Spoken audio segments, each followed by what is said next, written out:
নমস্কার, এই মুহূর্তের বিশেষ গুরুত্বপূর্ণ খবর।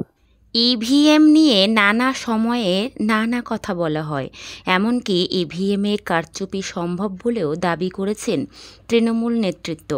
তবে সুপ্রিম কোর্ট ইভিএম সংক্রান্ত বিষয়গুলি নিয়ে বড় আস্থার কথা জানিয়েছে।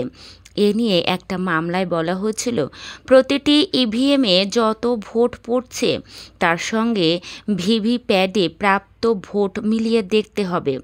তবে এ নিয়ে বিচারপতি দীপঙ্কর দত্ত ও বিচারপতি সঞ্জীব খান্না জানিয়েছেন, আমরা বিস্তারিতভাবে সমস্ত প্রোটোকল, সমস্ত টেকনিক্যাল দিক মিলিয়ে দেখেছি। একটা সিস্টেমকে কিছু না জেনে সেটাকে ভেঙে দেওয়াটা ঠিক হবে না। সেই সঙ্গেই ব্যালটে ভোট করানোর ব্যাপারেও আবেদন করা হয়েছিল, কিন্তু সেই আবেদনও খারিজ করা হয়েছে সুপ্রিম কোর্টের তরফে। এদিকে এনে সুপ্রিম কোর্ট সব মিলিয়ে দুটি নির্দেশ দিয়েছে।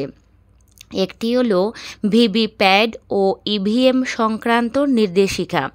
সিম্বল লোডিং ইউনিটকে অন্তত ৪৫ দিন স্টোর করে রাখতে হবে। মেশিনে সিম্বল লোড করার পরে এই নির্দেশিকা মানতে হবে। বিশেষত ১ জুন যেদিন ভোট পর্ব মিটে যাবে তারপর থেকেই এই সিম্বল লোডিং ইউনিটকে সংরক্ষিত করে রাখতে হবে। এমনকি এই সিম্বল লোডিং ইউনিটকে সংরক্ষণ করে রাখতে হবে, সেখানে প্রার্থীর সইও রাখতে হবে বলে জানানো হয়েছে।